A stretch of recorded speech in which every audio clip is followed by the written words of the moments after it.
হরে কৃষ্ণ।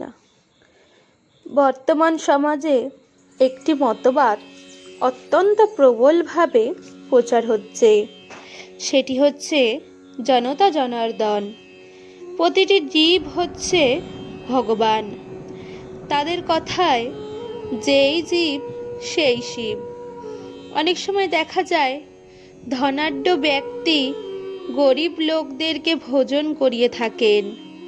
তারা বলেন দরিদ্র নারায়ণ সেবা।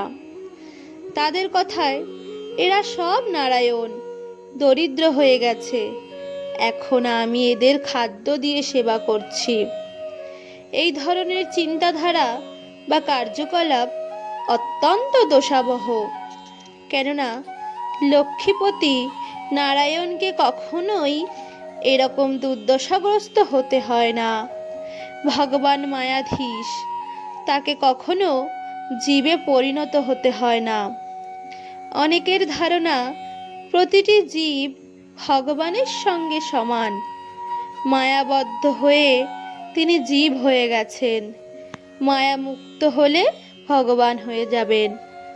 কিন্তু এটি সম্পূর্ণ ভুল ধারণা।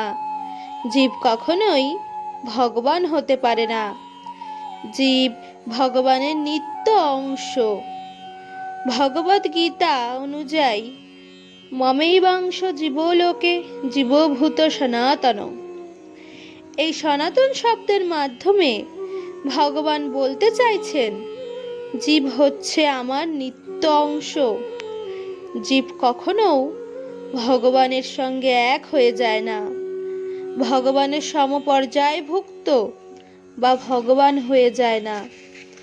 তাই বলা হচ্ছে ভগবান হচ্ছেন অসমর্থ, তার সমান কেউই নেই, তার ঊর্ধ্বেও কেউ নেই। যে কথা ভগবান শ্রীকৃষ্ণ ভগবদ গীতায় বলেছেন, মত্ত পরত্তরং নন্যত কিঞ্চিদস্তি ধনঞ্জয়। হে ধনঞ্জয়, আমার ঊর্ধ্বে কোনো তত্ত্ব নেই। জীব ভগবানের অংশ হওয়ায় দরুন তার মধ্যে মায়াধীন হওয়ার প্রবণতা রয়েছে। জীব প্রকৃতির 3টি গুণের দ্বারা পরিচালিত হয়। তাকে পাপ পুণ্য কর্মফল ভোগ করতে হয়।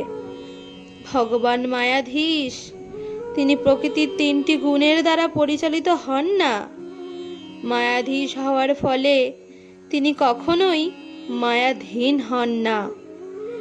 প্রতিটি জীব হচ্ছে শিব, এই ভ্রান্ত ধারণা গ্রহণ করা উচিত নয়। কেউ কেউ প্রচার করে থাকেন যে ভগবানের বহু রূপে সম্মুখেই দেখো, অন্য কোথাও খোঁজ করছো। তারা মনে করে জীবের সেবা করলেই ভগবানের সেবা হয়ে যায়, ভগবানের সেবা করার কোনো প্রয়োজন নেই। কিন্তু এভাবে সমাজে নাস্তিকতার ভাব গভীরভাবে প্রচার করা হচ্ছে, যার ফলে মানুষ ভগবানের প্রতি অনীহা প্রকাশ করছে, ভগবানের প্রতি অনাসক্ত হচ্ছে, পারস্পরিক সম্পর্কে বশীভূত হচ্ছে বা আসক্ত হচ্ছে এবং পূর্ণজন্মের রাস্তাকে আরও প্রশস্ত করছে। সেজন্য এটি আমাদের অনুরোধ যে প্রতিটি জীব হচ্ছে ভগবান, তাই জীবের সেবা করলে ভগবানের সেবা হয়ে যাবে, পৃথকভাবে ভগবানের সেবা করার দরকার নেই। আমরা যেন এই প্রকার অপসিদ্ধান্তের বশবর্তী না হই। এভাবে আলোচনা করলে আমরা সহজেই বুঝতে পারি যে প্রতিটি জীব ভগবান নয়।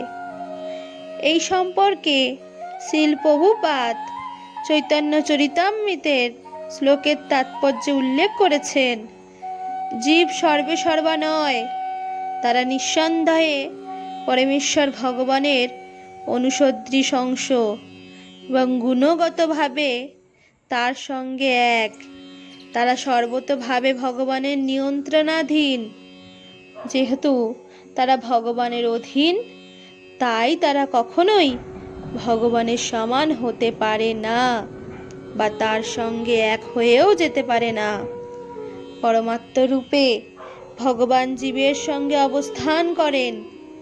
তাই কোনো অবস্থাতেই কারো মনে করা উচিত নয় যে অনুসদৃশ জীব ও পরমেশ্বর ভগবান সমপর্যায়ভুক্ত। রাধে রাধে।